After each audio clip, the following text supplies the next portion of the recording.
You've reached the Murder Between Friends podcast with Sherilyn Dale and Gavin Fish. Please stay on the line. This week's episode starts in 3, 2, 1.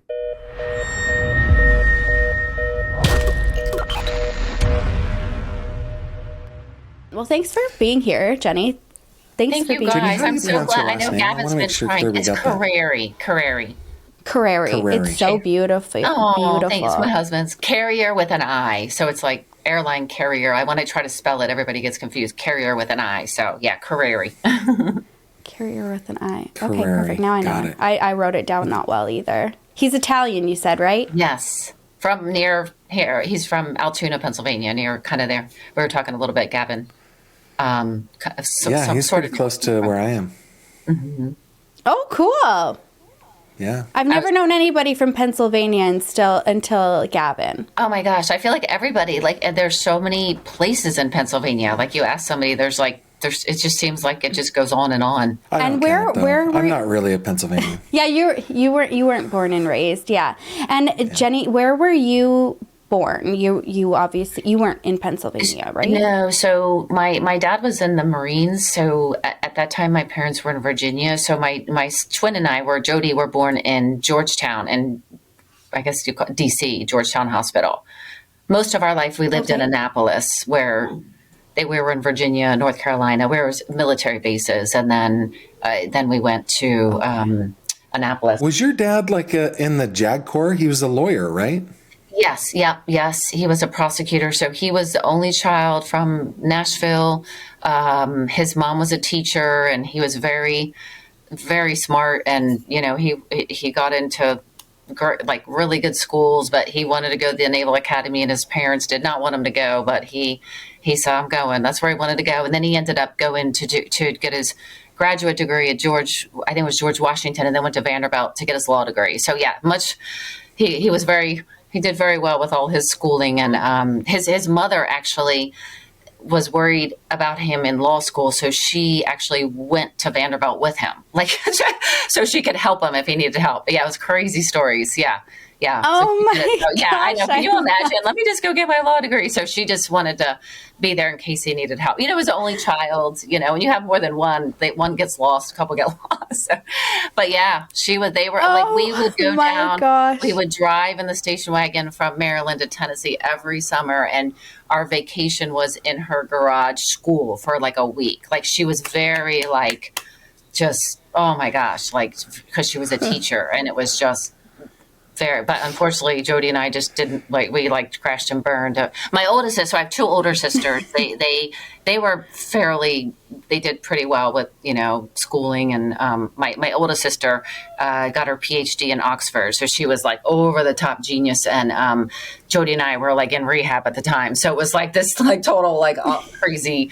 Yeah. So we didn't, unfortunately, we got the wrong genes. So, but all going through your different experiences, right? Yeah. I wish it was. I always find that fascinating that people from the same family can have such radically different experiences. Oh, I know. You probably see it with you share most of the same genetic makeup.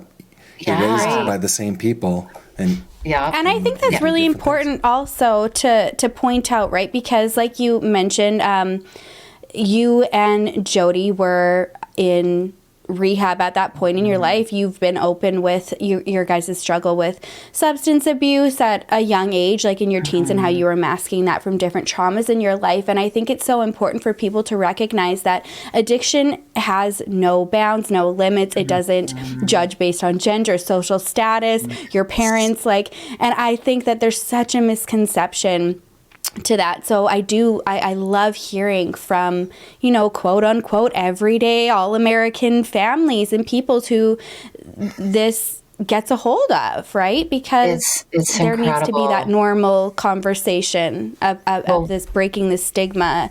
Absolutely. Because I feel in one way or another, it affects I want to say most families, whether it's an uncle, a cousin, a child, or, when we were in Annapolis, my dad, we had a family intervention and put him, because he was a bad, alcoholic as well. Jody and I were in elementary school, and there's, it's as you get older, sorry. don't know where that came from. You just block a lot out, okay, you know? sorry. And, you know, we had an intervention and put my dad in rehab, and it was very like hush hush, like nobody could know. It was like even his family couldn't know, and we would have to go up. So he was in Bethesda Naval Hospital, and we would have to go up there and like call his mom, call his family, and pretend like we were all home. And we were in elementary school, like, you know, and it was like we're in this small town and nobody could know. So it was like a lot of like just trying to like cover everything up. And then when my sister and I, you know, we started drinking like his alcohol when he, you know, we started drinking again when he got out, not long after. And, you know, and then we started just down our just destructive path, and our parents trying to like cover all that up. And it was just, you know, and so for so long in my life, like I covered up, you know, a lot of my struggles, you know, and, you know, I was going into 12-step meetings, and like even in different places that I lived, I was so ashamed, and I would like hide, and I would just, you know, be so, and then I was like, I'm so tired of living like this, you know. It's like, if I, you know, first of all, I need to, like, I can't live like this anymore. And then I noticed when I started being open about things, like I was helping other people, like people reaching out to me privately, you know, like struggling with the bulimia and just like everything, you know. And it's like I still struggle. Like I'm like, why can't I get it right? You know, one day. Right. So sorry to be so emotional. No, my gosh, don't be sorry. When you and Jody were leading up to rehab, I guess, I'm wondering if that experience where you were on the other side of it, helping or trying to help your dad, even though it was at a time where you were trying to cover up everything, I'm wondering if that helped you to understand that maybe he understood what it was that you were struggling with and wanted to be more helpful. I mean, was having that, I guess, that circle or that reflection, the same struggle that your dad had was the struggle that you and Jody had.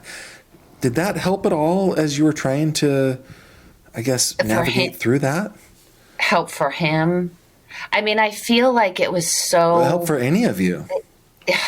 I feel like, you know, my two older sisters were gone, and it was basically my mom and dad and Jody and I, and you know, they started young. Like it was I feel like my mom was just trying to handle all of us. You know, my dad had started drinking again, and he also took pills like Valium, and you know, but like I think they tried, like they had us go into a psychiatrist and counseling and drug groups. And, you know, at that time he was at the state's attorney's office. I mean, that's why, you know, he would drink half the night and go in and prosecute criminals, you know, and it was just like how he could function like that was just, I mean, but a lot of people do for, you know, a long period of time, but, you know, they had lost control of us. I mean, I feel like my dad was the greatest man on earth, you know. I mean, even with his struggles, he was like the kindest, most humble. I mean, he just taught me so much. Like he just inside, he struggled, you know, you could just see it. Like he wasn't, and when he was young, he was out apparently like partying in the Marine Corps and all that, but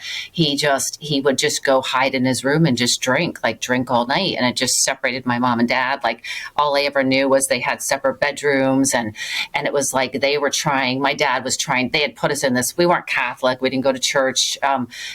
You know, that's just a whole nother subject, but they put us in a Catholic school because they thought, well, that'll like maybe help them. So he was like trying to like grasp, he was signing us up at programs at the state's attorney's office, but it was just like so out of control. And like then we were going to a psychiatrist as a family, and she kind of like let go of us because she was like, I can't help you guys. So it was just, I feel like it was just so out of control. Just, you know, I don't know how my mom did it. Like, I mean, I still like, just trying to like, you know, being married to somebody that's an addict or, you know, alcoholic, and then having your kids, like, I mean, it's tough. I mean, just living normally or stressing about bills and getting your kids to school, like that's stress.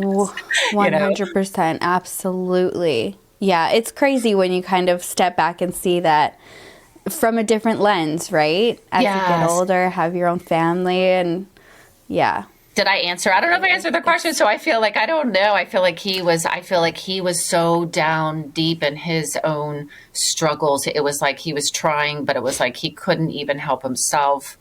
Right. You know, he was trying, like he was very coming from that history that I told you about the schooling. I mean, that was like, he was very like very much like we Jody and I didn't care about school. We just wanted to drink and do drugs and do whatever. And he was like, when we were in the rehab, they had us do our exams and had us like graduate in rehab. Like they just wanted to make sure that was like really important to them, is like the schooling, but I don't, wow. Yeah. I'm thinking about, I guess, I mean, they wanted us to be better. I mean, it was more like we wouldn't come home at night. So my mom and dad were up all night. You know what I mean? Like, I mean, my dad too, but he was always intoxicated, So, Right. but when I was a little girl, I remember just sitting at the window every night, just because my mom would tell us, like, because at that point he was working in DC before he went with the state's attorney's office in Annapolis. And she's like, he's drinking and I'm worried about him coming home. And I remember like just young, just like sitting at the window, just crying, like, oh my God, please let my dad come home, like just terrified.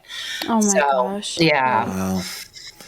That's pretty sad. But One one of the things that you said was actually pretty beautiful. I think that throughout all this, your dad is somebody who you love, you admire, you respect. He's somebody. I mean, I've been criticized by people are saying, why are you talking about your dad? But I'm like, I'm not talking about it in a negative way. Like, I think he's the greatest man on the planet ever. Yeah. I mean, he passed away in 2007, but like literally, like, I mean, just, he was so like, it was just sad to see him so sad, but you wouldn't know it. You see it now. Like, I mean, there's days that I struggle a lot, like with my anxiety and different things. And it's like, I can be crying and then go into work or go somewhere and just, just put a smile on your face. And you're just like, like I've been crying for an hour this morning, you like, people don't know what's going on inside, but like we could see it, like, and, we'd go different times, before he was putting us in the programs,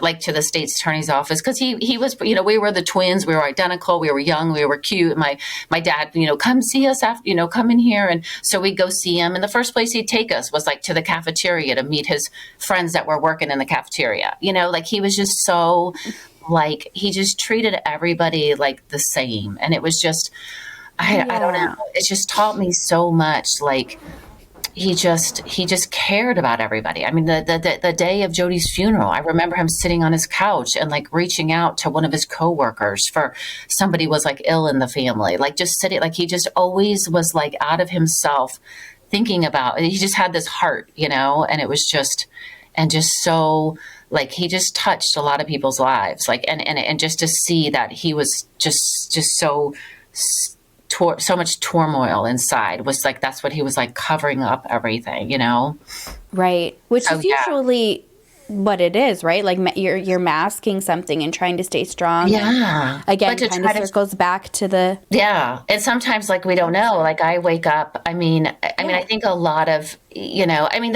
everybody goes through a lot of different things in their life and like how they handle it. And I think some people maybe have like more struggles than others. I don't know. I mean, like for me, I have like this debilitating anxiety that I've had since I was 19. And I've been trying to like cope with it in every way possible. And it's like, I can wake up and I'm like terrified. I'm like terrified to leave my house. I mean, I've been on medication. I've medicated myself with benzos. Like I've done everything, and it's like, and people are like, why are you anxious? And it's just like, I don't know. I don't know. I'm like, yeah. No, that's very relatable. The same for me. That?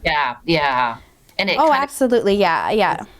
And I get frustrated. And you can't explain it, right? No. Yeah. I mean, I feel like some people just have it really bad, and I feel like it kind of comes in waves too, where it's, it can definitely just take over. I mean, I tell my husband, I'm like, I feel like you live with a handicapped person, because he's just like, I feel like seriously, like, I feel like that sometimes, like, I'm just like, I can't function sometimes. I mean, I do, but I don't know that I'm doing it well, So right. When I watched your interview on Oxygen, so you were you obviously spoke about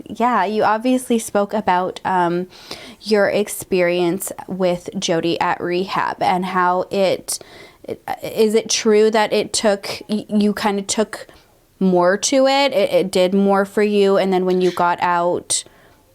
Jody wasn't quite there yet. Mm-hmm. So, being in there, it really woke me up to see. I mean, I was really able to look back on it actually seeing the way my father's life was. I was just so sad. Like, that really helped me to think, like, I have got, like, I got to get my life together. And, that's really like I clung on to that. And so I, made a decision when I got out of there. We had both run away. I was in there for 9 months and she was in there for like 5 or 6 months. We had both run away. I got brought back. And then when we turned 18, she had run away. And so my parents, because she was 18, didn't bring her back. But she had started drinking right away. And I just decided, I mean, but, then again, taking the alcohol and drugs away, it's you're still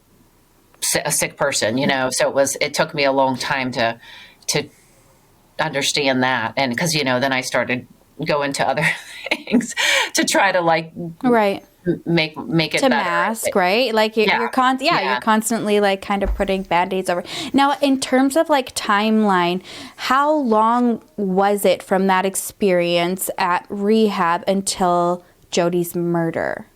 So 18, 19. So she was murdered in 23. So when we were 23. So it was 20, 21, 22, 24, 4 years. 4.5, 5 years. And we were separated. That was the first time ever we were separated. I think I shared that in the show you watched. We couldn't even look at each other. It was like a very strict, like just take it, and it was just shocking because like we were like just every minute together, like shared the same room, the same friends, like, we weren't two people. It was people, the twins are coming over. We're going to the twins' house. Like it was just a shock in so many ways to just be separated.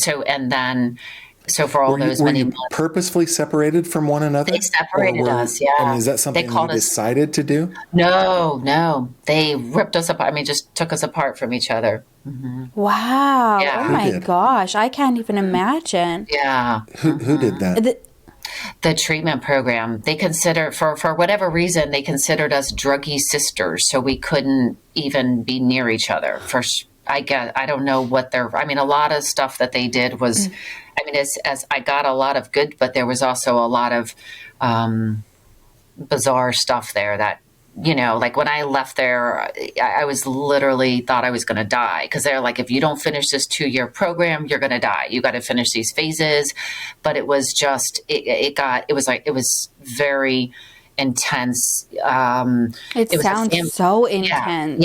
Yeah. It was very, they carried you around by your belt loop to the car. Like they would hold on to you so you wouldn't run away. Yeah. That's how you were like animals, I guess, like taking you to and from the car, and you stayed at other people's houses, which was locked up, and you couldn't, it was a very sheltered, scary, like for 9 months. Even though I got a lot out of it, there was that part to it too. When I left, I was absolutely right. Well, and it literally just goes to show how, in a sense, you literally had two of the same person, and how it affected you two so differently, right? Mm-hmm. Like Jody, it was. It's no wonder why she would be so closed off and trying to get out of that situation. Yes. And I can't even imagine what that trauma would have done being separated from me. I can understand how, in terms of being like, okay, if you guys are each other's crutch and you're in this addiction together, we need to kind of like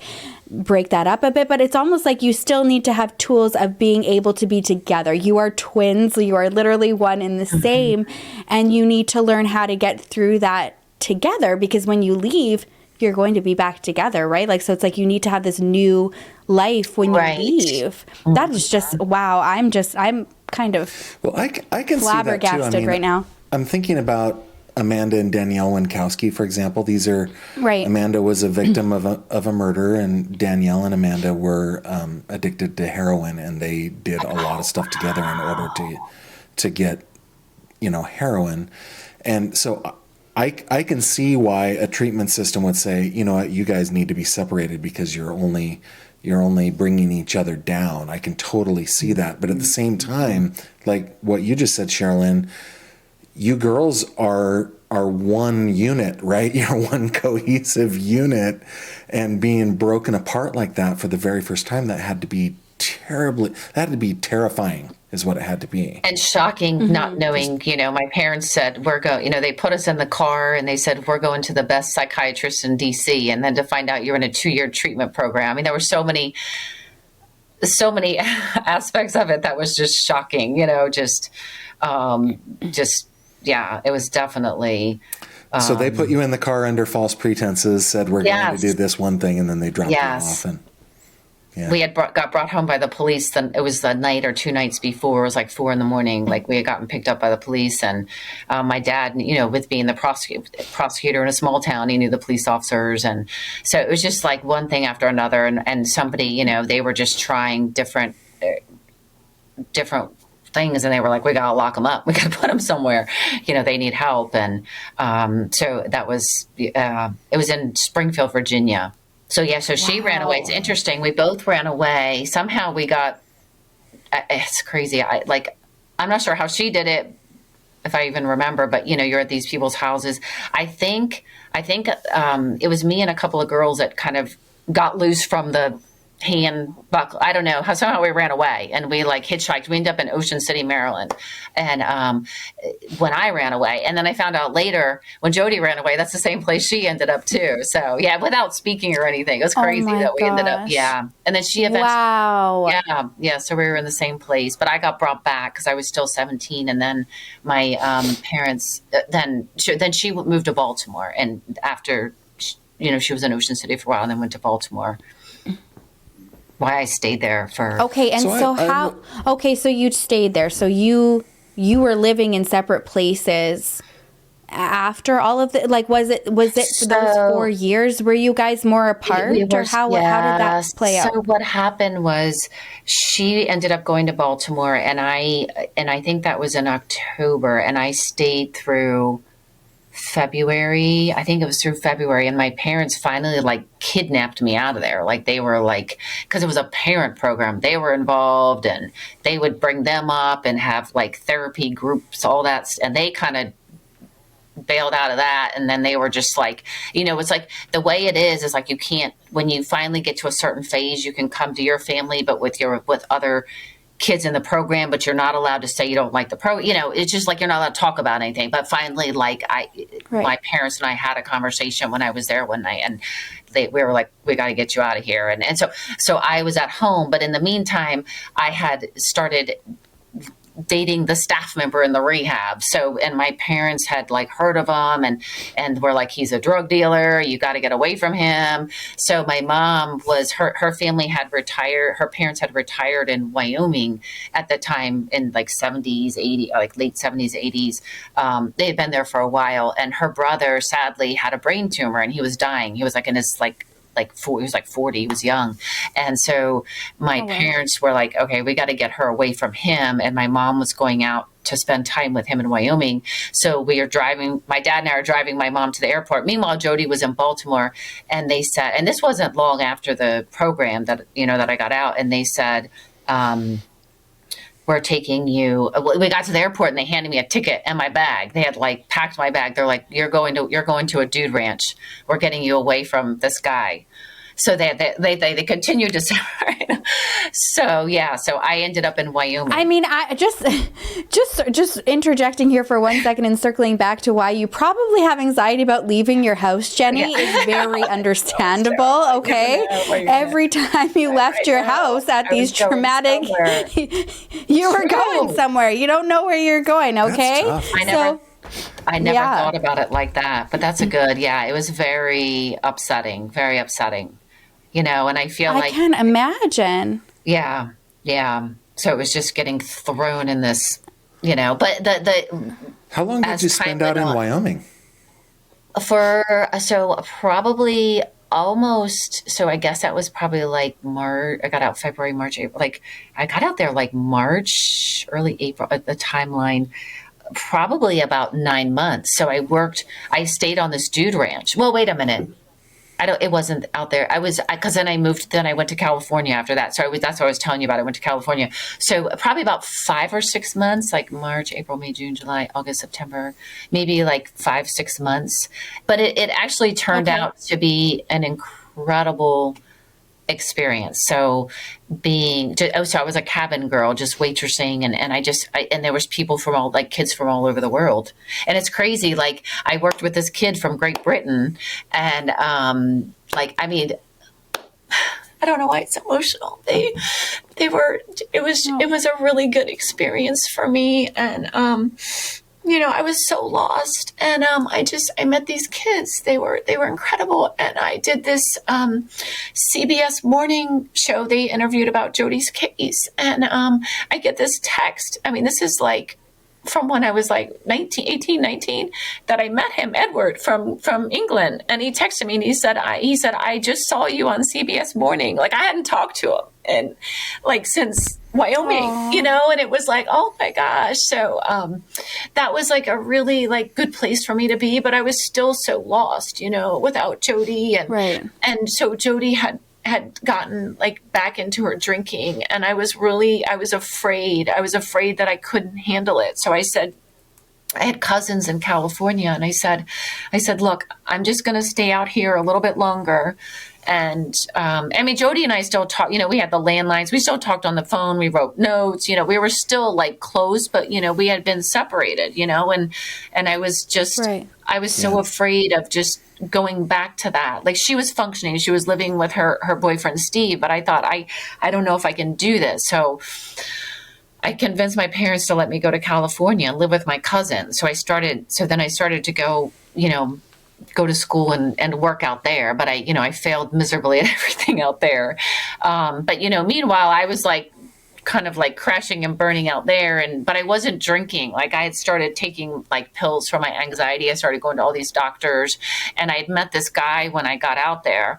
And, cause I started to go to, my 12-step meetings. Cause I was like, I didn't think, I was like, I'm not an alcoholic. Like I need to like, just not drink or do drugs, So it was like, I was trying to live my life, but I was still such a wreck, inside. And so I met this guy at a meeting, and it turns out he was like a terrible crack addict, and me being me, like moved him in with me. Cause like, I felt sorry for him. So I went through like 2 years of like trying to save his life, where he was like out on the streets in California or like Los Angeles. And he would take my car, or he would just leave, like somebody pick him up, and I would like go searching for him, like in these alleys, like try to go find him. Like it was like my next addiction was him.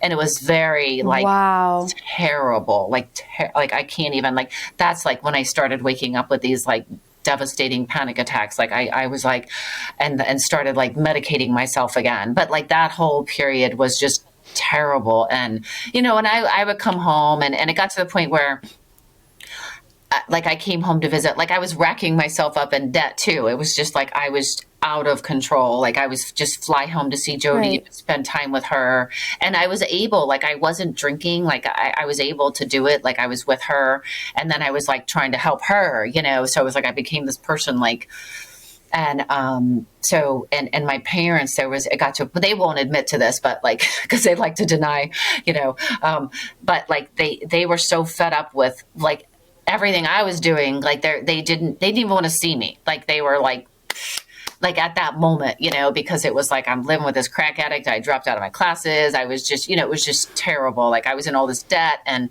I came home to see Jody, and they were like, yeah, they didn't want to see me this time. Like I was devastated. And Jody and I went out one night with her, her boyfriend was there, and he didn't like it when I came and we would go out. Like, and so we stayed out like till like 4 a.m. And I came home, and he's like screaming at me. He's like, you get out, like her boyfriend. Like, so it was like all of a sudden, like my everything.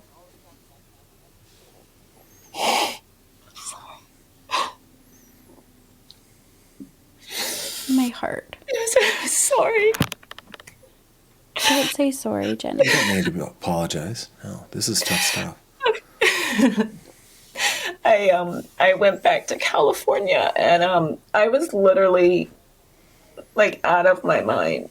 And I checked myself into a hospital for 2 weeks. And it was like, I just wanted to die. Like I couldn't, there was just so much, I mean, just so much that was going on out there, things that I was doing. And I was just a disgusting human being. And, I checked myself in a hospital, and so I was there 2 weeks. And meanwhile, this is my crazy. I'd like on one of this.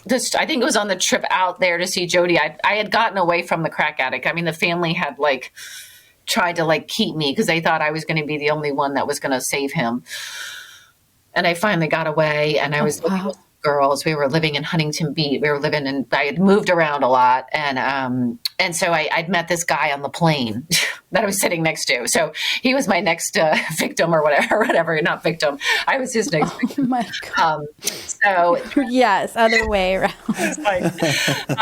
So he was my new, I ended up getting engaged to him, but like, I found out he was like sleeping He was with your project. No. The project, yeah. Yeah, my project. He was your project. Yeah. So anyway, so I'm like with him, and I end up like living with him, and I got out of the hospital. But I mean, the bottom line is I jumped into my 12-step program because I had like danced around it, and I really got like serious with working on myself. And I mean, the whole relationship thing was a nightmare, but dealing with him with everything I was finding out. And so it was still, in my family, like I started to have like I never had a terrible, my family like always were there for me. I didn't mean to say it was just like they were so disgusted with everything, and I was very close with my family, and it was in that moment that time they had a hard time. They were upset, yeah. And so Jody, but I mean, she had gotten really bad. It was like we were both crumbling down in our own ways, and hers with the drinking. And so she, like at that point, like she had been in detox, like she had done several different, she'd done like a program, like a short stint at a treatment program, and she was really struggling. And I knew, those last couple months, we would talk, and I was worried sick about her. I didn't have a lot of money, and I knew she didn't. I mean, she was living with her boyfriend, and I remember like I'd send her like $20 in the mail, or something. Like I was just trying like any way like I could help her. And and I think my parents felt safe because, if this sounds kind of dysfunctional, like she was in a house like with her boyfriend, even though she wasn't out on the streets, I mean, just from a lot of the stuff we had done and everything, it was like I feel like they could sleep at night then because she had a home, right? Yeah. She had there's a place that she would be. Yeah. She could go to. Let me tell you what's inspirational so much about your story, though. Like through all this tragedy and this struggle and the suffering and all that, it seems like everybody involved is wanting to fix it, right? From your mom and dad trying to fix your dad, to you trying to fix you, your boyfriends, your sister trying to fix herself. You were all searching for the answer, for the fix. Mm-hmm. It seems to me like you're all aware there's a problem here, and that in and of itself is terrific because very few of us are that self-aware. But then beyond that, not only are you self-aware, but you're trying to find a solution to the problems that you have. That's super inspirational to a guy like me. I don't talk about this very often, but I think that many of us struggle with lots of different things: depression, anxiety, suicidal tendencies, alcoholism, stuff like that. Most of us keep it inside. Most of us struggle alone. We struggle alone. It's terrible. And, it's terrible. With you guys, it's inspirational that as a family you continue to try to find solutions to the problems that you're facing. I think that's. And it's hard. I feel like I think it's actually a beautiful thing to see. Yeah, I agree. Oh, I like that.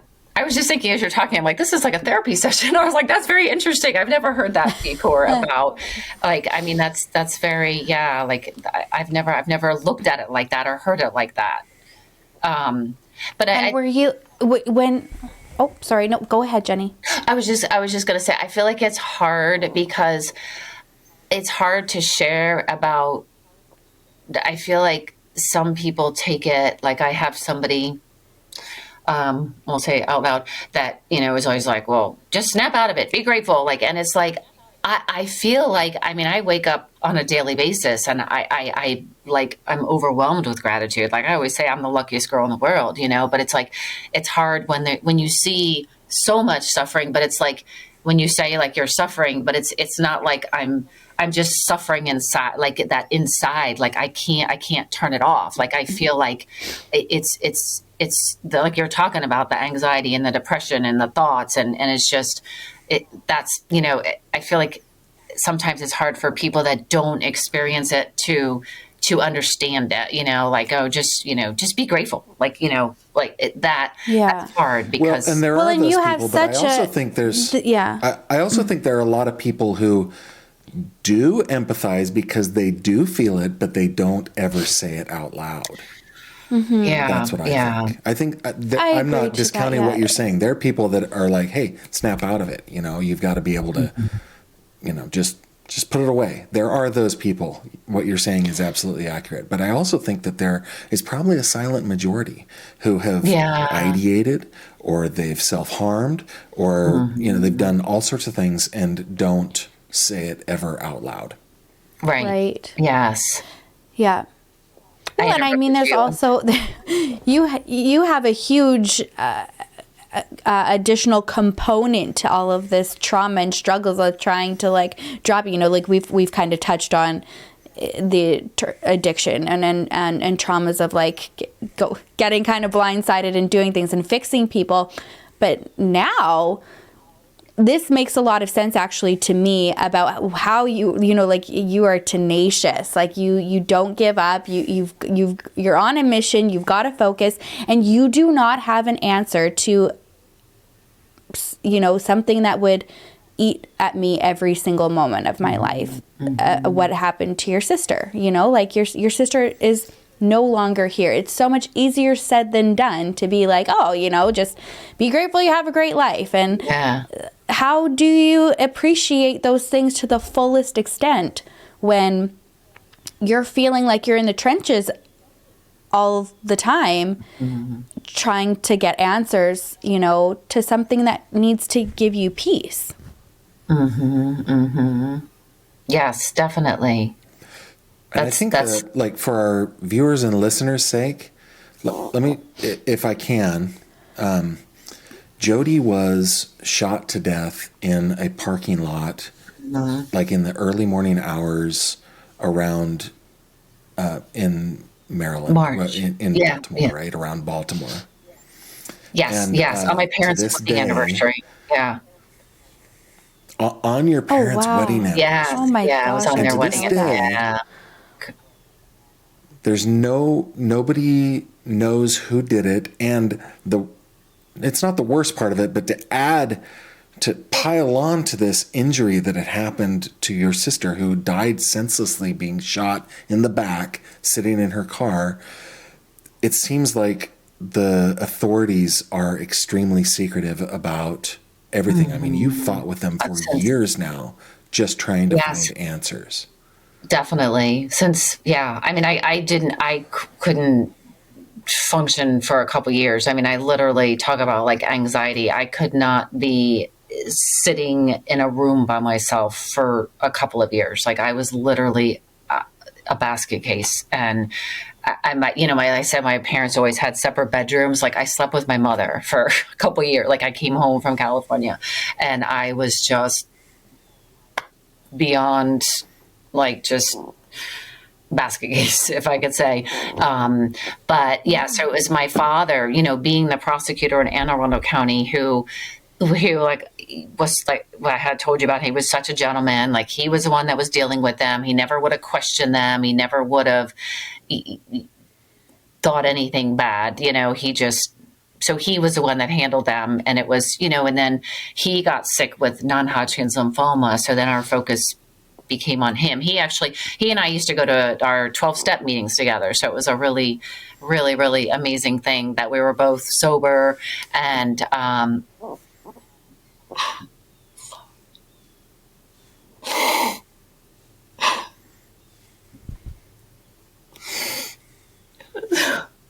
sorry. Don't say sorry. And then, we spent several years taking care of him with his, doing the chemo and trial treatments. And it was just heartbreaking. But I was with him when he died, and he was in the hospital. I had fallen and sprained my ankle, so I couldn't walk. I remember I was in the hospital with him, and we were there for 3 days. He had gone into kidney failure, but like he had done. We were up at Hopkins and University of Maryland, and he finally went into kidney failure. So we were in the hospital with him. It was 3 days like that. He was just failing, and so I was there with him with his last breath, and it was just, I've never, I don't know if you've been with anybody that's not like died. It's just, you can't even describe it. It was just very, but I was very, grateful that I was with him, and just, so that was, that was just heartbreaking, and so it was Jody's case. Like it was a while before, like I really was just like, this is not right, just started to really focus on her case, and then became obsessed, with her case. And so you did mention, and I'll just touch on it also for anybody listening who's not familiar with it. So there had obviously been no answers for years. And then, but like you said, like for the family, it was just the automatic thought, like, okay, well, like this is Dad's wheelhouse. Like he's got the connections. So, you would have never even thought to reach out to any of the authorities, because who am I to do this? This is his thing. And like with a family, like we were talking about family and like raising kids, and like, God, we don't know what to do. What are we doing? And it's like with a murder, like, I didn't know, like, families got involved. Like I thought we just like wait for the police, like I said, I feel exactly. Like my dad wouldn't have pressured them, or he would have called them, like, what's going on. But it's like, you just, like you're saying, the wheelhouse, like we just were like, okay, the police are doing their job. And then it was like, okay, all this time and what's going on, but go ahead. I'm sorry. Right. No, don't be sorry. But I wonder about his state of mind, right? Because this is what he does. He's a prosecutor. He interfaces with police all the time, right? And that's what he's made a career out of. But he's also a father, and he's also lost his daughter, and he's got other children that he has to think about, his wife, his own sobriety. All of those things had to just be crushing down. He did start, it's drinking. Well, I guess I would say that with me, I would feel crushed by all that. Yeah. He went into treatment again. He'd actually, he was drinking so bad after she died, and it was just, the state's attorney's office actually put him into a program. So, oh, wow. Yeah, so and then so there was like I said, then he and I started going to meetings. So there was a short period of time before he got sick. And, but yeah, so I think a lot about that with my dad and their interaction with the police. Cause like I said, he was such a gentleman. I don't feel like he would have questioned them. And the part that I haven't talked with you guys about is me. I was always the people pleaser, always, wanting everybody to be happy. When my parents were fighting, I was like, just, or my mom and my middle sister, there was always stuff going on there. And I was always like, just I want everybody to be okay. Like, and so, for a while after Jody's death, like I was so worried about my parents. Like I couldn't, it was like, I still feel like I haven't fully grieved, but I just so badly wanted them to be okay that I wouldn't have been like, Dad, did you talk to the police today? Or Dad, you know what I mean? Like it was kind of just, right. Sometimes I felt like, I don't know if this is the right, like elephant in the room. Like you didn't want to, like, it's so devastating. You don't want to just be like, or having breakfast and be like, talk about Jody. You know what I mean? It was just like, it's so sad, of course. So it's like, right. So it wasn't like something that, and I think about it now, like, God, like, I wish I'd known those conversations my dad would have had with the police, or, you know what I mean? But I was going to ask, think so he you would said have, when right? when you found he had like like the whole case file, like everything that he had kept from news or paper articles and stuff under his bed. Within those, was there any notes like of like conversations that he had, like anything for you to go on? Or at what point did you realize, okay, he's gone, I feel like we're no further ahead than we were, the day that we lost her. I need to hit the ground running. Like at what moment was that for you? By the way, for viewers, Jody was killed in 1996. Is that correct? mm-hmm. Yeah. And Yes, then your dad passed away in 2007. So it's been 11 years. Yeah. At that point, yeah. And he was sick for about 4 or 5 years. Yeah, he was sick with just going back and forth. I mean, there was a lot. I mean, it was very emotional to see. I mean, it was just everything. Like I said, in his room, there was just newspaper articles and pictures and different notes, names of detectives. I mean, there was nothing like that I remember that like stands out. But I can't remember the exact point. I just know that I started reaching out to the detective and Bollinger, who was the one who was on her case since the beginning. And I just really, from day one, was very disappointed and upset because I thought does not seem like a good person. I had many conversations with him for a lot of years, trying to just get answers, trying to get him to help. And he just was very cocky, very condescending, he was bizarre, almost like hitting on me. He'd be like telling me about how he was having a relationship with a sister of a suspect or a sister of somebody that killed their parents. I mean, he would just tell me this. Yeah, he would tell me these weird, like I'd ask about Jody's case and he'd be like, ask me how my relationship was and to keep my husband close. And it was really bizarre. And I'd be like, because there was all this stuff about Jody at the Mount Washington Tavern, the bar. There's so many things at night that are odd, that she liked the owner of the bar.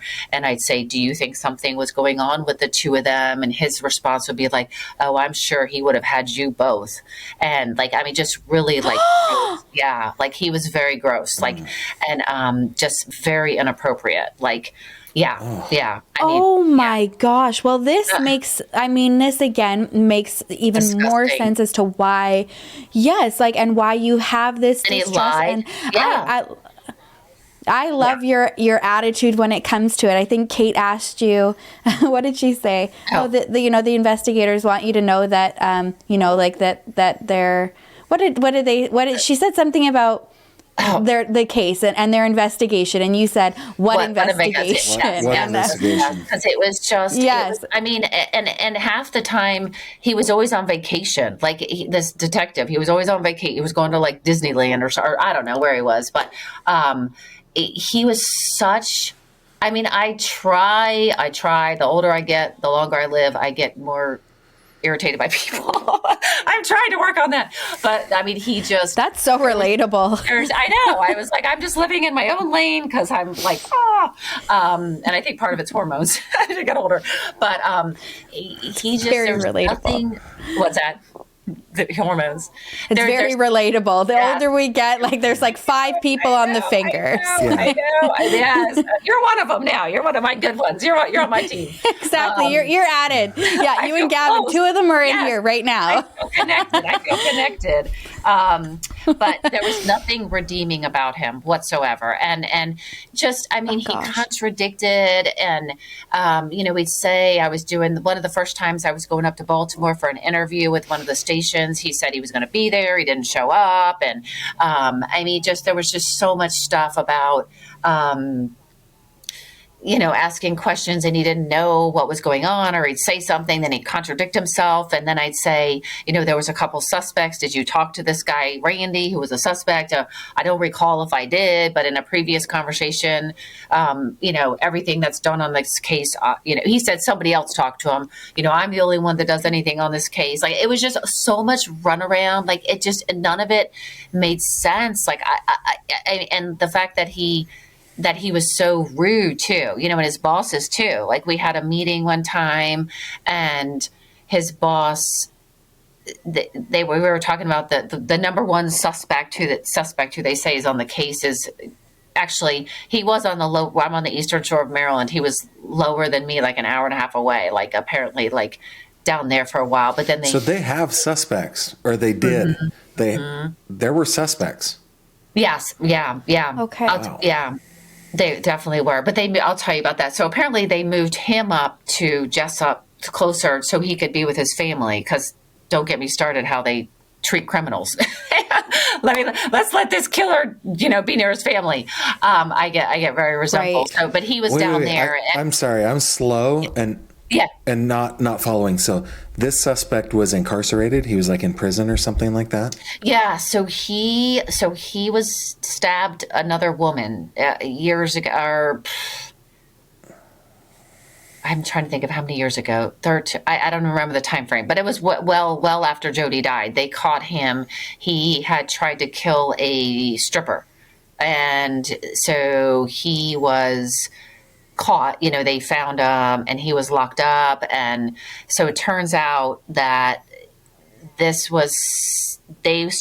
apparently they were looking at him early on because somebody had called him in because he had a white BMW and kind of fit this description and lived near where Jody was.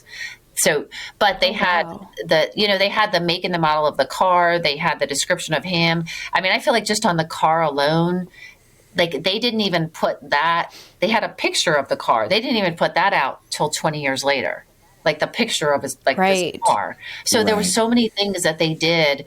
The crime scene photos. Like they would never show them to my family. Like we would never see the original police report. But like I wake up and they're in People magazine. The crime scene photos. Like I'd never seen them before. Like just the way like they did everything was so. And you had been asking. I think that's so important for people to know too. Like you had been asking. You took them to court. You sued them, right? Because I said, to just have your sister's case files and see, like at that point you never, you didn't have any autopsy report, nothing. They said her file, they told me this is the exact words, her case is sitting in a closet collecting dust. That's how like they would talk to me. And so, and then I said, oh my gosh. I said, well, we want access to the records. And they said that, I think that's what the thing with the case now. And they said, well, it's under investigation. It's under, it's under, there's an ongoing investigation. And I was like, what if it, like, how is there an ongoing investigation if it's sitting in the closet, So that's, you just told me. Yeah. And that's when that whole thing, that angle of things pisses me off.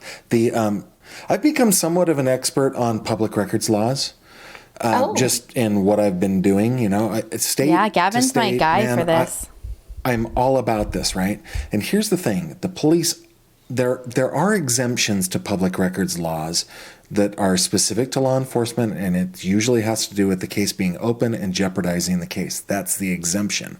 However, what the police will tell people like you and me is that I can't give you those records because I'm prohibited by law from giving you those records. But that is not the case. They are not prohibited by law. They just can invoke that exemption if they want. And that is a distinction with a huge difference. Yeah, they. Oh, Gavin, does this fall under where we can all go and use the insurance angle? Probably not, because they have that exemption. They're invoking an exemption to the law, and it's legal for them to do that. But I think it's immoral. I personally believe, my thought on all this stuff is that there should be an automatic expiration on exemptions from public records. I absolutely agree. On the federal level, for example, I mean, we're now in 2023, we're going to be able to listen to Martin Luther King cheating on his wife, because on a federal level, there's a 50-year expiration on those records that were private, right? So on a federal level, this exists. And in some states, it exists as well. Like Minnesota, Sherilyn and I are the beneficiary of this. In Minnesota, there is, if a case is open, 20 years later, it's public. Mm-hmm. Like even if the case is open, in 20 years it expires. Now, if that were the case in Maryland, you would have access. You would have already sister's had your records. access. Yeah.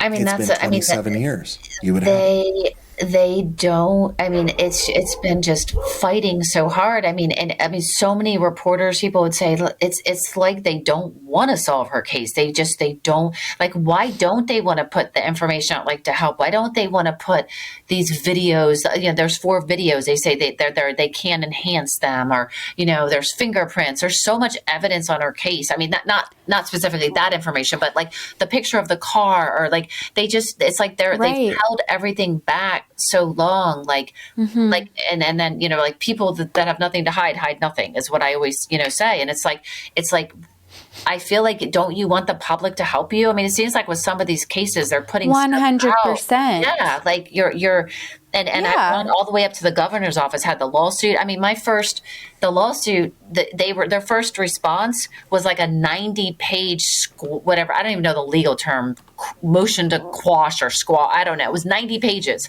that they did. Like, that's how badly they did. Yeah, thank you. I was like, I don't know, but I mean it's incredible. Like, I mean, it was literally it brought me to no place. I would never ever want to go back to in my life fighting with that. I mean, it's me against all of them, you know, and they treat you like the criminal. I mean, even all these years, seeing how criminals are treated. I mean, even just in little petty stuff in my own life now, doing, like, you know, I got taken advantage, you know, as a homeowner by these painters, and going to court, and just like how they treat the other side. Like, oh my God, I'm like, it's just, I keep seeing it. Like, I mean, that's just something little, but it's maddening, you know, like, no, exactly. You're being treated as an inconvenience and a criminal when you're just trying to get answers. And like you said, why wouldn't you? It's one of my biggest moments, like when we talk to family members, when it's like the arrogance, the gatekeeping of information, where it's like, you've got access to this video. Okay, yeah, we see that we can appreciate that it's grainy, but with today's technology, there are ways of, like, enhancing things as much as we can. So you've heard that, you know, before. and you've heard that. Well, even if they put that into the public domain, if they put it out into the public, as technology improves, it could be redone over and over and over again. It's not like it's a one and done thing, right? Right. Like exactly. With AI powered video, what do you call that? Not amplification, but anyway, like I have this piece of software that I spent a lot of money on that is an AI enhancement for video, and it does a freaking terrific job. Like I can nearly see the face of one of like the murder of Shelby Thornburg, because I got a video this big and I made it 1080p.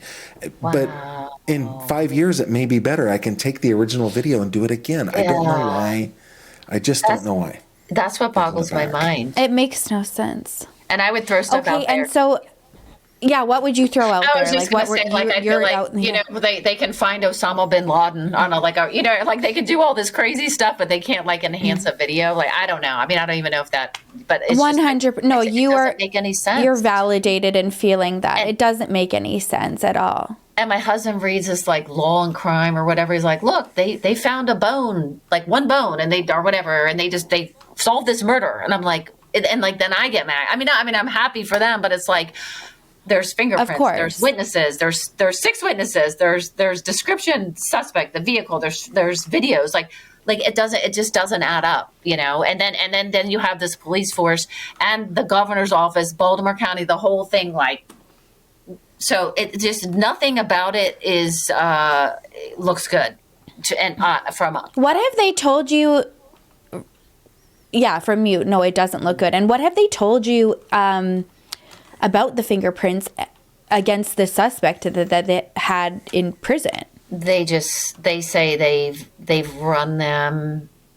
I guess they just say they run them through the database. That's all they say. I mean, you know, I guess when I've pressured them, I don't know how often they do something like that. If it's, It's not automatic. It's when somebody decides to do it.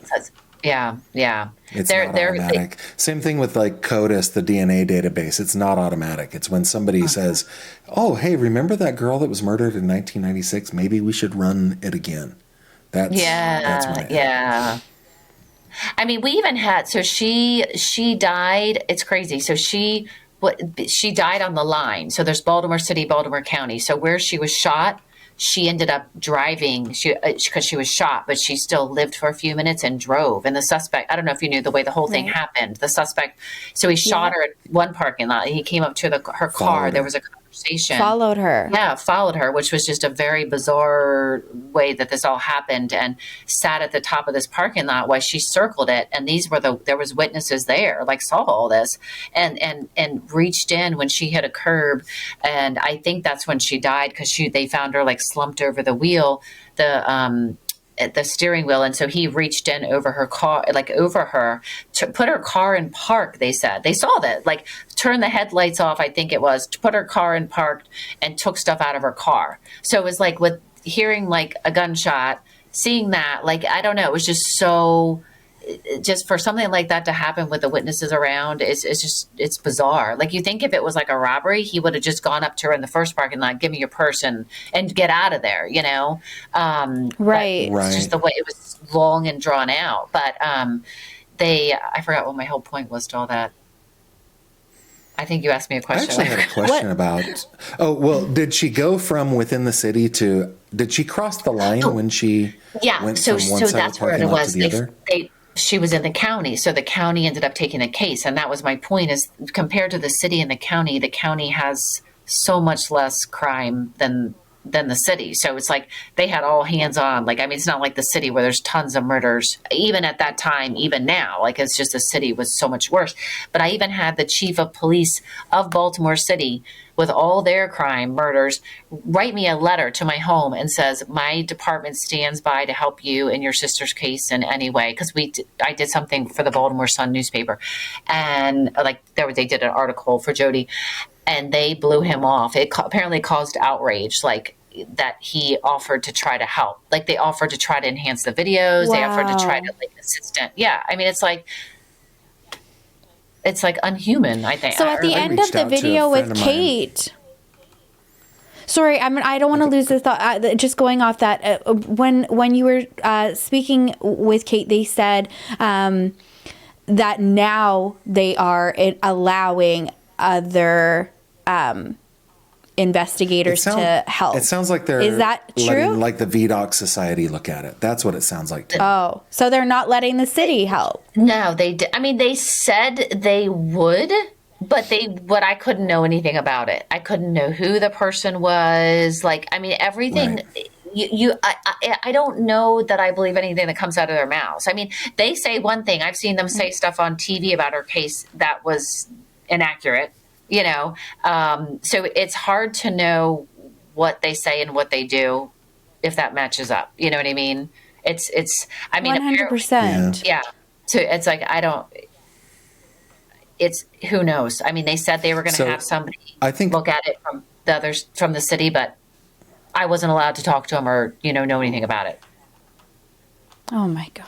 I think in cases like this, which is very similar to, like I was telling you about Sarah Easton, the other case that I'm looking at right now, in order to get access to those files, it's going to have to fall off the back of the truck into somebody's hands. Like, somebody within the sheriff's department there in Baltimore County is going to have to be willing to secretly make copies and leak them out. It's going to have to be something like that. I reached out to a friend of mine who's a retired detective in Baltimore City. Like, hey, do you know anything about this case? He retired 3 or 4 years ago, and he's like, I'm aware of it because it happened in Baltimore, but we don't have any files. And he actually was like, I would help you if I had access to these files, right? So So anybody listening that is in Baltimore City, law not in enforcement. the city, in the county. In the county. Oh, right. We need the county because they have it. Yeah. Okay. So wait, we'll rephrase that. Anybody in Baltimore County law enforcement. There's a shelf with some dust collecting on it. Yeah. Apparently. If you could just make copies of that and anonymously submit them to gavinfish.com website. Right. You know, I started my own I had too. even started my own tip line, like just trying to get I had to, because I did all the billboards. Like I was like trying they told me I want to get into the billboards before. Yeah. And I appreciate I appreciate you reaching out to somebody about that. I appreciate you doing that. Reaching out to Baltimore City. I wish that. Yeah, I wish. We'll see what comes through. Gavin gets anonymous tips, submissions, videos, photos. He gets it all the time. So we're putting this out there. If anybody's in Baltimore County law enforcement, Gavin's your guy. I have a question about the crime scene photos, if I can. Yeah. I'm going to share my screen here real quick, if it's okay with you guys. Let's see. Let me go to this one. Let me know when you can see it. Oh, yeah. I see it.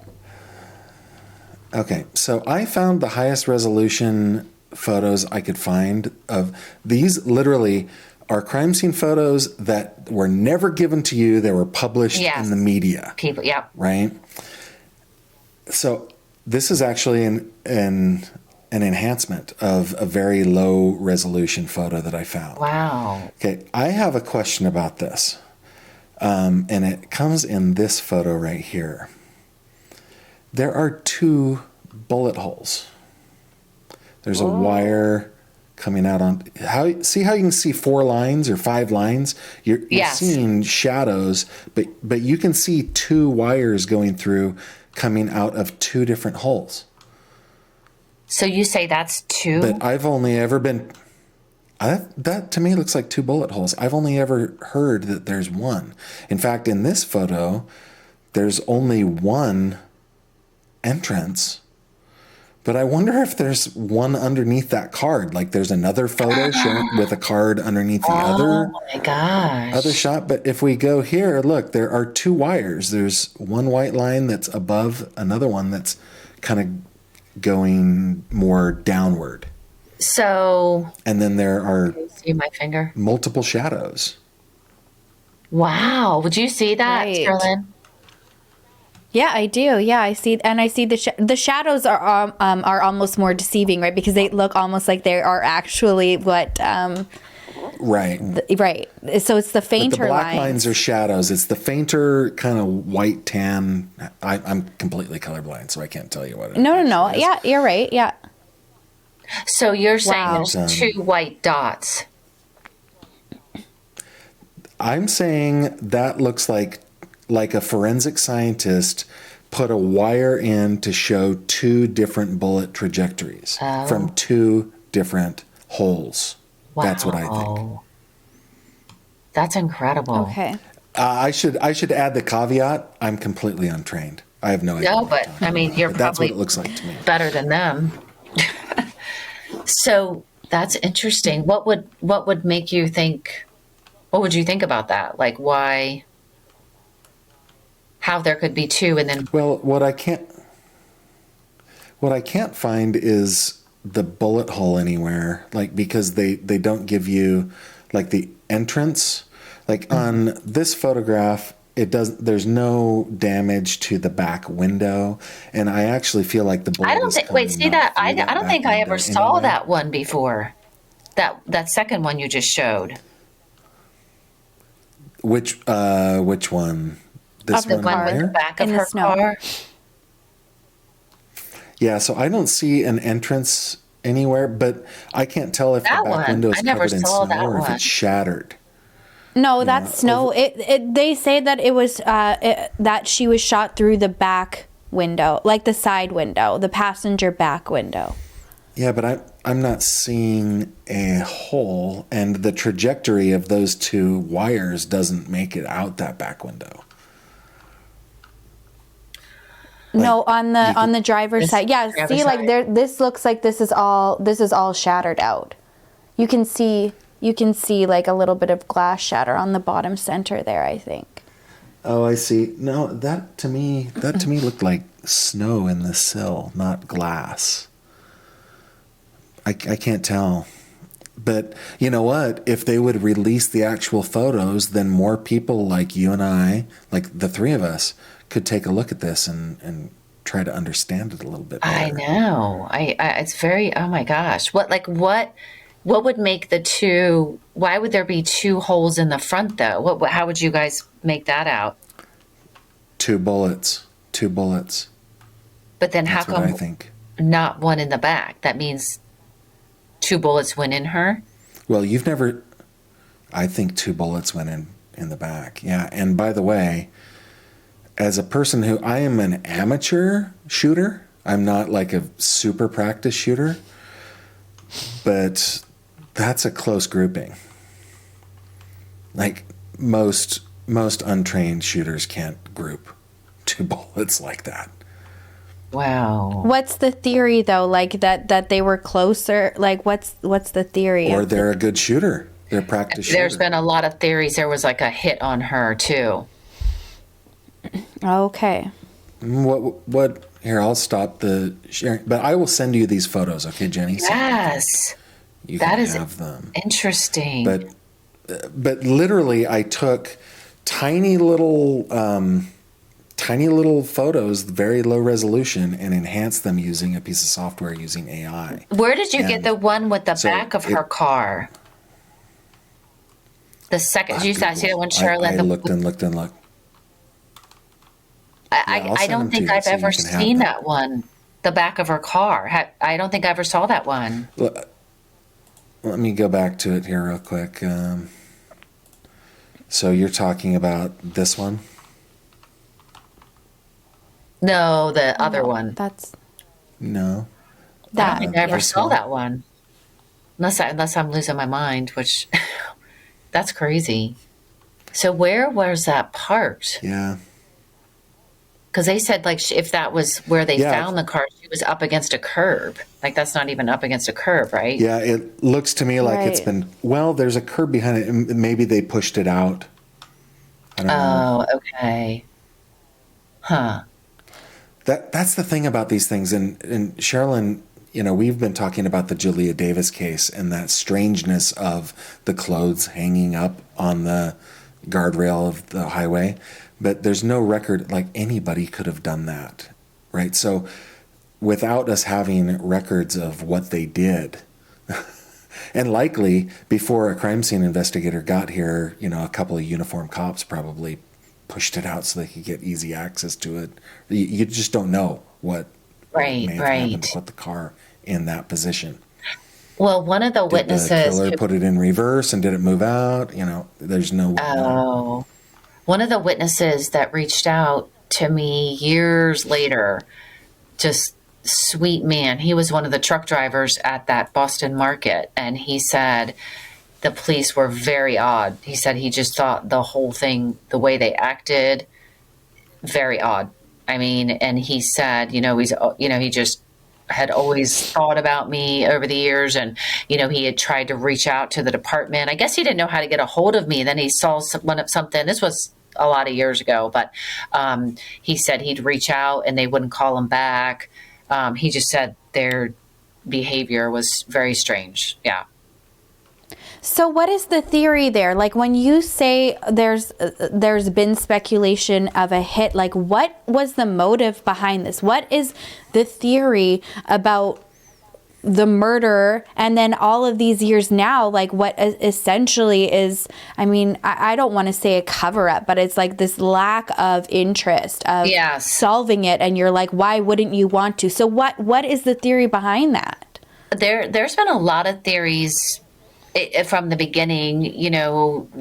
The police would say, maybe a robbery or gone bad but it wasn't, I don't feel like it was It doesn't make sense for a robbery. No, right? Because you said she was waiting, right? Like she in a had parking already lot. And parked.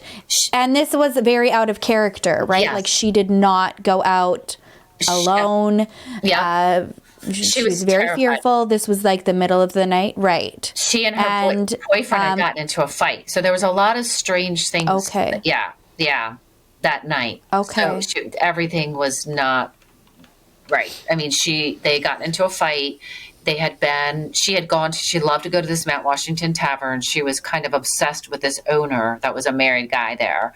And that her boyfriend did not like her going there. So apparently that Thursday night she went there and he found out. So that Friday morning, before she went to work, she was working at a bank, Eastern Savings Bank. And before she went to work, they got into a fight, said, don't come home this weekend.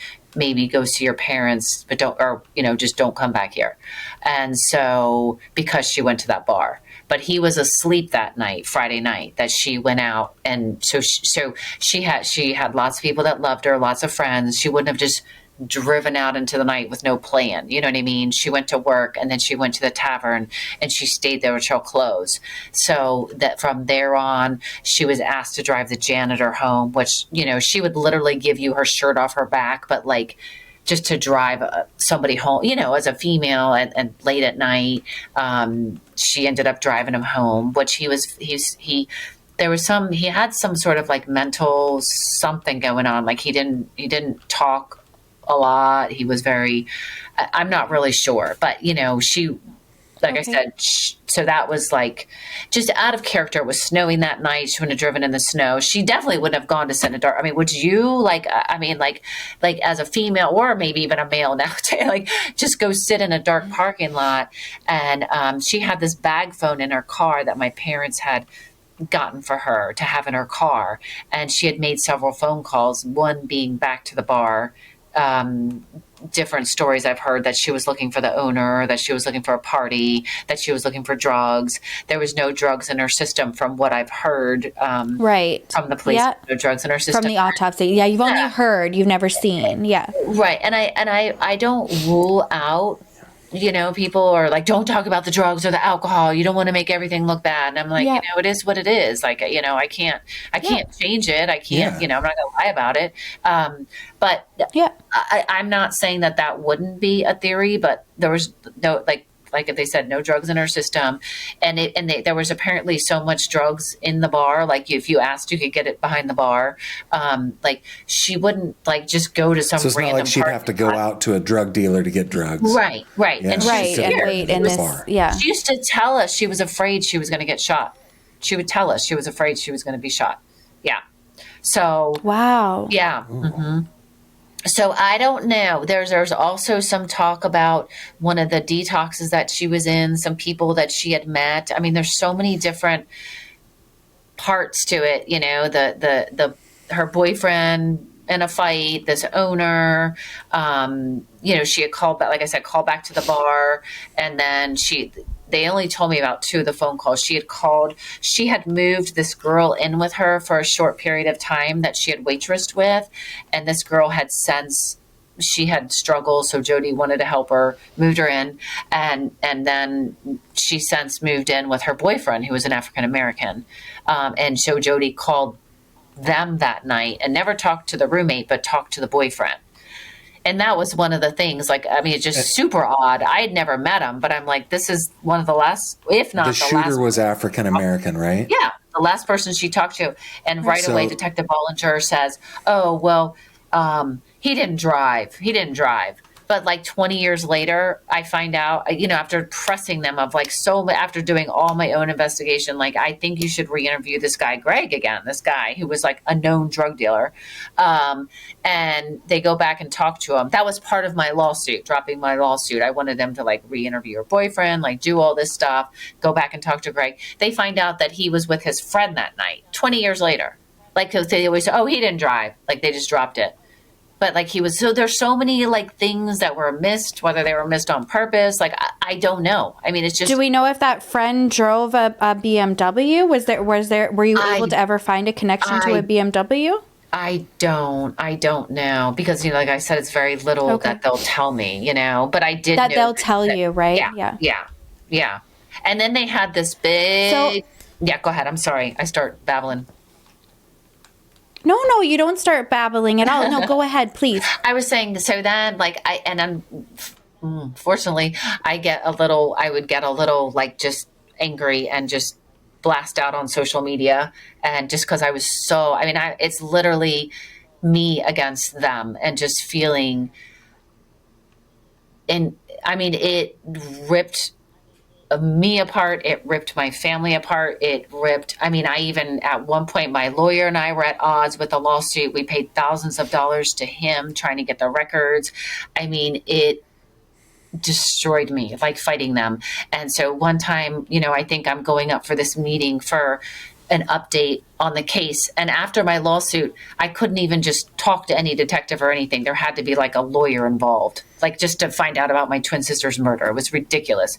So they planned this meeting, and it was like an intimidation thing because I got on Facebook and said something like, fuck you, Baltimore County, or something. I was just woke up one morning and just, I'm very like impulsive, and I just, And so I go up and there's like 12 of them in this big conference table. Like, I think I'm getting this update, and they start blasting me about my social media. That's what the meeting was like those were there. And I was like, oh my gosh, are you kidding me? Like they had like printed out, and it wasn't like that. It was just like, I was sharing stuff. They were just probably that one where I said, fuck you, which I should pardon my language, but I was just out of my mind.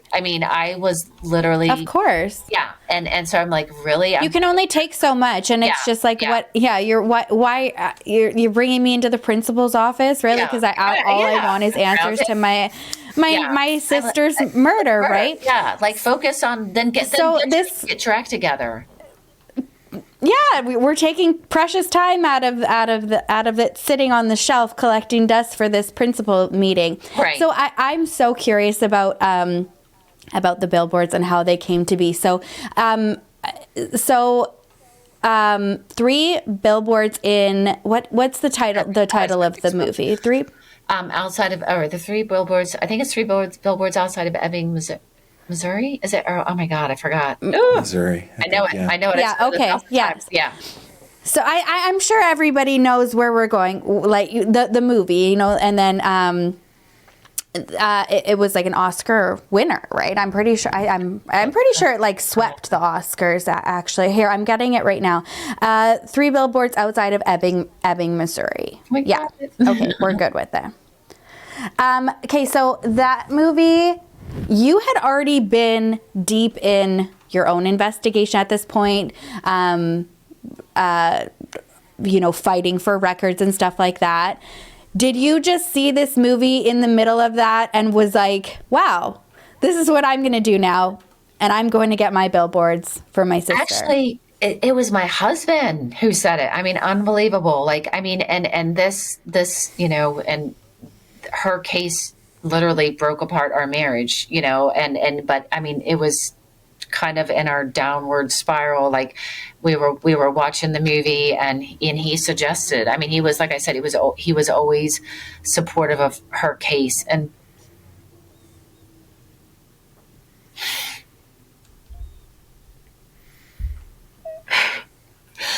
until it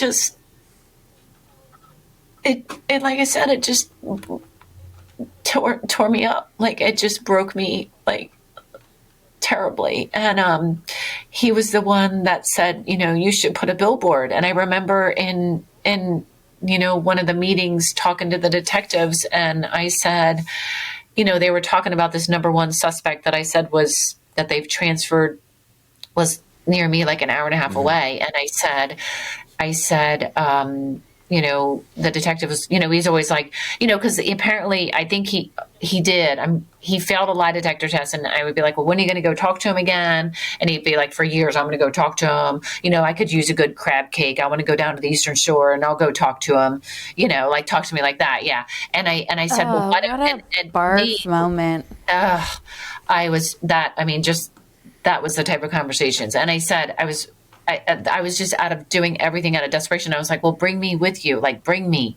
And he's like, well, why would I do that or something? And I was just trying to think of like different things. And he's like, he wouldn't talk to you. He would only talk to me, just real cocky. And so then that's when I brought up the thing about the billboards, and they're like, and then again, why would you do that?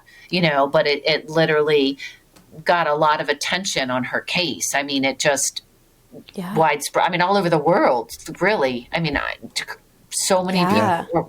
It was incredible. So many people were reaching out. And I did different ones. I did the Find My Killer, and then I did one to the governor. I did one to the state's attorney. I did one, I think it was one with the tip line that I was doing. I just kept going, just trying. I mean, but like I said, am I any further? I don't know. I mean, I never give up hope, but I feel like anything that I could do. You are in terms of attention. I mean, look at what I'm all the way in Canada, right? And here we're speaking to you. And one thing I wanted to say when so I thought it was so funny because I was watching the interview, and in my head, I'm like, when you were just punching back and you had your little, you had your little insert moments and your what investigation moments. And in my head, I also jot notes down while I'm watching things that I want to talk about later. And I said, badass. I said, she is a badass. And it came to the point in the interview, and you said you were watching the movie, and you said, and I looked at Frances McDormand, and I was like, she's a badass. And I was like, you're the badass. I'm yelling at my God, that's awesome. I'm like, she was acting. You are out there doing this in real life. But you are a badass, Jenny. Thank you. I wish I felt it. But I'm actually like kind of a weak wimp, but I try. Not at all. That was if you've heard any of my interviews, that actually adds to the coolness factor. I was thinking, there's no such thing as courage without fear, right? People who are courageous, they feel the fear, and that's what makes them courageous. They still like run into battle or whatever it is, right? Yeah. You may feel that, hey, I'm just this little woman that's trying to fight for my sister, but that makes it all the more impressive. It's just like you are a person that life was happening to, just life. Yeah. Right? Yeah. There's no qualifications, nothing that prepared you for this, and yet when I found out about your case on Twitter, I think it was Mac McCollum retweeted something that you said, and I was like, what is this? And I start looking. Was this one of the tweets where she was this one of the tweets where she tweets a public official and asked if they want a billboard? Yeah. Something like that. I was like, what is this? I have to see this. Do you want a billboard? You better talk to me. I love it. You're amazing. I'm very impulsive. Yeah. Like I sometimes put stuff, I'm like, I gotta remember that this is just not just a couple people seeing this. Like I just say stuff sometimes, but I literally became, I want to say not human. Like I got so driven. Like I started writing to this prisoner, and I sent him a picture of myself, and I said I wanted to come see him because I thought it would shock him. I was going into Baltimore. I was trying to find his family members. I drove to meet his brother. Like I was just I didn't, nothing was going to stop me. And that's what my husband had said, don't let the bullet that took her take you, because I was just not thinking straight. I was just going all these places, doing all these things because I was like, I'm going to find her killer. I'm going to find her killer. And then when everything started crashing down, with my relationship, my family, and the battle with the police, I had to drop the lawsuit. And because they wouldn't, do anything. I mean, they agree, we came to an agreement where they were going to do some things on the case that I've been asking him to do, reach out to people. It was nothing really. And because we couldn't afford it and we weren't getting anywhere with them, and it was everything just kind of came crashing down. And it just, I literally actually put a letter, I've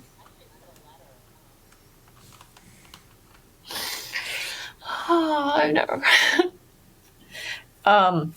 I don't know. It was a while. It was before COVID, and it was like, I guess it was like a cry for help. You know, I had written this letter, and I just was like, how I couldn't take anything anymore. You know, when I just put it out there. You know,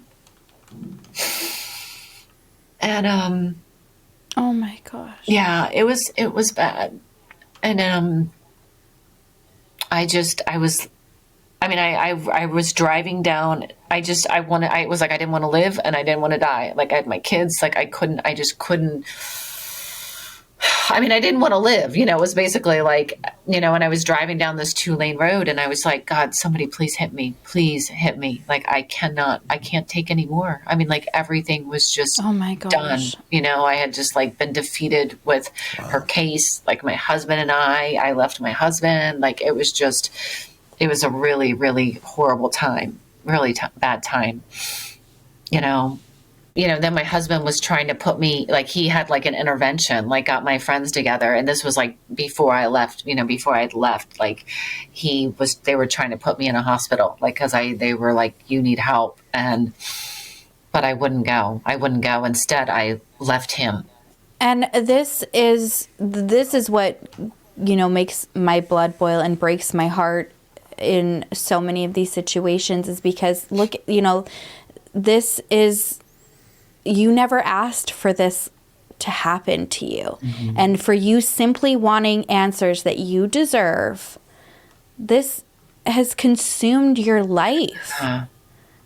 And not positively. Like, why is this the way that you're feeling? Why is this the battle that you're in? And you're being borderline sexually harassed by somebody who is supposed to be leading the charge here.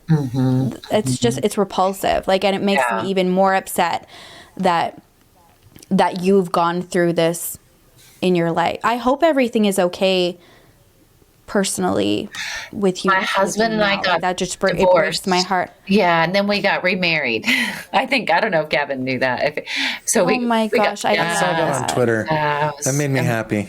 Yeah. That makes me happy. It was a really, really, really tough 2 years that we were separate. We lived down the street from each other, but I was in a really, really terrible place for about 2 years. And I was still, the kids were like back and forth, but it was just really hard on everybody. And I put the family through a lot. And we just started about a year ago. As our divorce was processing, we started rekindling. So it was like, as we were divorced, we were going out on a date night. We were divorced on Valentine's Day last year. And then I was a volunteer for hospice for a lot of years. And it was really like a wonderful thing, which I hope I can get back to if I can figure out how to pay for my kids' college. But I had I guess they call it like chaplain. She came and married us in our yard. So it was just us and the kids. So we got, like I said, as we were like going through divorce, we were working everything out. It was like the process, it was already coming. And then we were, so it's wow. It's been amazing. And I'm very, very fortunate like that. He has literally stood by me. Even when I was gone and just did not good things that I'm not proud of. He just, he never left, and I was dishonest with him. There was a lot that happened, and I was not myself. I said, I was, but and I don't think anybody can blame you though. You'd have like, no one is equipped. Like we were talking at the very beginning that we're not equipped to raise little humans. We don't have a handbook. No. We're not equipped to know what to do, what the right thing to do, what the right reaction is to do. We're not trained in knowing any form of investigation, or what's the line in terms of how far we can get involved, or where we just let people completely take over, and then your situation, the ball is completely dropped. I want to know, is there still a reward out for yes, we never to an arrest? Okay. Yeah, we still have the reward out. So that's $100,000, right? Correct? Yeah. So it was a lot raised through Crime Stoppers, and that was a lot of money. Yeah. I mean, which is crazy. I mean, they'd say even early on when we had it raised to $32,000, they'd say that somebody would turn their mother in for that. I mean, that's like another odd thing, is to have all that. I was gonna say, I mean, how? Yeah, because somebody knows something. Always, it's such it's like such a cliche term, I guess, like in the true crime community, somebody knows something, but somebody does know. There is somebody out there. And that's what I don't understand. I'm like, so if this ever were to come across this person, because I do also know that people who know certain things about crime will follow the crime. And so if that person comes across this at all, is whoever you're protecting worth $100,000? Like, are you that well off in life right now that this life-changing money is okay to just sit there to protect somebody that I'm going to assure you would not protect you? Right. Here's the thing about criminals too. This is something I do for my work every day. I'm reading probable cause affidavits and criminal complaints and stuff like that. And I have to say, there are no criminal masterminds left in the world. They're only pieces of fiction written by like Arthur Conan Doyle and stuff like that. There's no such thing as a criminal mastermind anyway. This person who took Jody's life told somebody. He bragged about it. He got high and talked about it, or he got drunk. Yeah. So there are people. There are probably many people, probably dozens of people that know exactly what happened. And that leads me to a question that I have for you, Jenny. I guess, what does your life look like if you get what you want? Well, actually, let me ask you this question. What is it that you want? Do you want justice for your sister? Do you want to know what happened to your sister? Or is that a spectrum and you want something in between? And then the second part of that question is, what if you get what you want? What does that look like? And what if you never get what you want? What does that look like? Have you thought about those kinds of things? That's many questions. That was like an 18-part question. It's good. No, I feel like I've done all the talking. I haven't given you guys a chance to talk. I mean, I've always thought that I would have this sort of peace in my life if it wasn't always there, like we were talking about earlier. Just this, it's like this open cut, like it's always there, and yeah, like if we were to find out the truth, what happened. I mean, I feel that I would have some sort of like closure with it. It's just this ongoing all these years. And, I think it's a lot of my anxiety, besides my anxiety that I've had forever, but it's just quadrupled, with everything. Mm-hmm. I think that having that period where I call it like I lost my mind, like with everything that just like crashed and burned with, it's just defeated by everything. I kind of, I'm trying to figure out how to put it in words.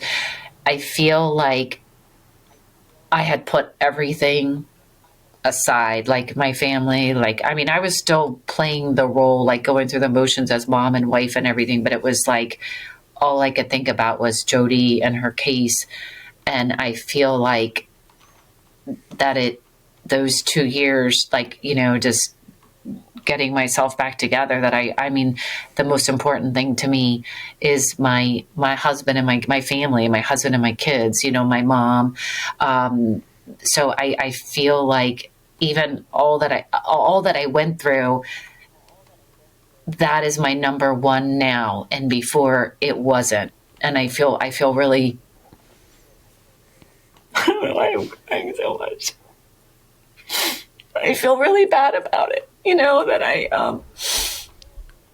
I feel like I wasn't there for my family for so long, and that I disappointed them. And, like I said, there's still work, with the family and the kids. We're still working on, everything that happened. And, I don't know if I'm answering your question, but I feel like now that's my number one is my family. And I had just lost sight of everything for so long. And on top of I'm still not giving up on our case, but I'm not gonna, my family's never gonna not be number one, my husband and my kids. And I feel really bad that I put them through so much, and so grateful that they still accept me and support me, and love me. And, but you're very lovable. You're very lovable. Thank you. You are too. I just want to hug you. I've always wanted to come to Canada. I feel the same. Oh, I've always wanted to come to Canada. Well, come on. The hug's waiting for you. Come on down. It's been my thing. I was like, I always want to go to Canada. But, so I think, I will never give up. Like I was very grateful when you guys reached out about doing the podcast, because I feel like I kind of just let go of I can barely just get up and go forward. And I know, and you kept coming with me, kept coming. So I really appreciate it. But just in my own personal struggles, I go back and forth where I feel guilty that I haven't done anything on our case, but I'm keeping my family together. But like I said, that's number one. And they're a part of with me. Like I told my husband, I just did this thing for CNN, and I said, before I would just shove him out, and I was like, you're doing this with me, whatever, you're going to be a part of what, if, we're going to do something. So that's that. But I feel honestly, I think about this a lot, with my own internal self, how I struggle so much. Will I ever not feel that way? As I wake up and feel overwhelmed with anxiety. And I think what Jody's, to your question, I think what Jody's case, I feel like that would definitely help me move forward. Will I ever 100% be, I don't want to say normal, but if you know what I mean, I hope for that, because I never do feel whole, just at peace or whatever. I never, I walk outside and I'm like, oh my God, I'm so different than these people in this world, yeah.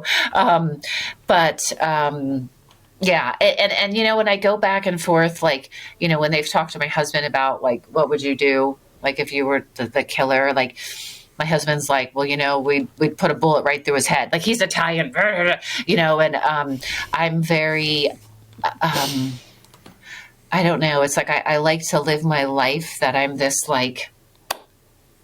forgiving person. I mean, I know it sounds crazy, but it's just so much that I've learned, and what I've done with my own program and my own, self reflection, or I don't know. I've flip flopped how I feel about if I were to meet her killer, or I so badly, desperately wanted to meet this person that was in prison that they said was a suspect, and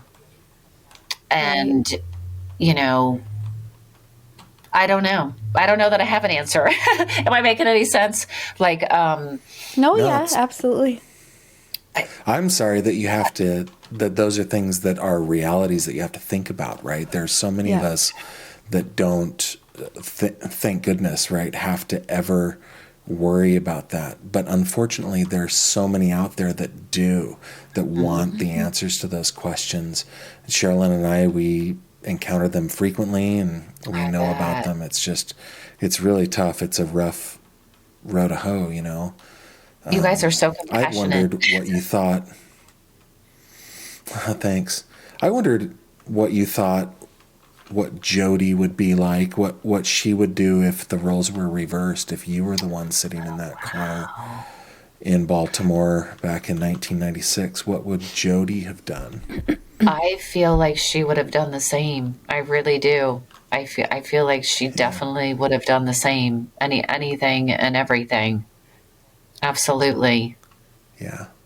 That's an interesting. Yeah. You guys, I love the. Nobody's ever asked me that. Yeah, I definitely do. I mean, she was.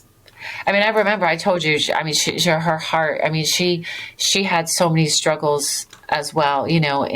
Inside, and like her anxiety, and she was like drinking to like calm her anxiety down, and then it would just it just spiraled it. And Yep. but she was just the kindest person. I mean, she was definitely more outgoing. I mean, she was the one that made me feel strong, safe when I was with her. And I mean, she was waitressing, and I remember, this waitress telling me, this older lady that she worked with, she was saying, yeah, I told Jody she liked her shirt, and she's like, do you want it? Like, she was gonna like give it to her. Like, she just was such a nice person. Oh like, my she just had this gosh. smile. Like, our dad called her our sunbeam. She just like glowed, and she just it was sad to see her struggle so much. It was like watching her and my dad, watching that and seeing Right. it, on the outside is, but yeah, I think she would have gone through it. I have to say though, Like, during this conversation that we've had, it's been almost 2 hours. I have to say there have been, I mean, we're talking about a sad story. We're talking about multiple levels of tragedy here, right? But I have to say that there are just little moments of those little sunbeams. I have like your dad knowing as an alcoholic himself and watching his daughters struggle with that. And now I come at it from that perspective as a dad of 5 children with struggles, right? yes, I just yes. think it's such a beautiful thing how, while maybe it was messy and maybe there were mistakes, but the intention to help his girls overcome the struggle that he had all the same years, that is a beautiful and inspiring part of the story. Yeah. When you were talking about being out in California and living with a boyfriend who had an addiction and wanting to help him and wanting to fix him and wanting to do all those things, that is a little ray of sun, right? That there are just little pieces of beauty in this whole story. And it just is a reminder to me that, like, mostly the world is good. Like, mostly we have this real tragedy here, man. And I'm not denying it, right? But and then thinking about your husband and you reconciling during the process of your divorce is a beautiful facet to this diamond that is being cut in this story, right? It's just beautiful. I feel blessed for having had this conversation. You're a real inspiration. Me too. So do I. Yeah, You guys. absolutely. I love you guys. How did you guys meet? We love you. How did you guys? How did we meet? On a case. Yeah, it was on a case. That's awesome. We went out and met. We went out and met a family that we have been working with, trying to help, and we decided we were both going to go out and meet them together and meet each other at the same time, and it was awesome. That's wonderful. I mean, again, devastating. We meet all of these wonderful people, and constantly reminding ourselves that we're the reason that we're meeting is because of this tragedy and injustice and devastation, and it's hard, but in the same sense, I'm so thankful to be able to speak with people like you and try to do what we can.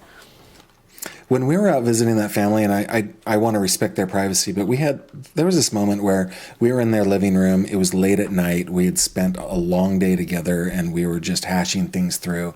And one of the family members, who's very, very controlled, had like an 8-second moment that was just an outburst. He just couldn't take it in that moment. And he let another person in the room have it for like a split second. And I keep using the word beautiful, but like what a raw human moment and watching the person who was the recipient of that outburst that was uncharacteristic of this person having compassion and grace and being okay that happened. Just understand it, because it's just like, all the pressure, and Gavin and I were there for that moment, and it was tough, but it's those moments that you need to remind yourself, like, this is their everyday life. And that was heavy. Wow, I can imagine. Like, it just, I know, I feel like I've had moments of, I felt that when you shared that, like, just, like, it's like you've just, and you don't even know what to, you don't know when it's going to be, or, it comes.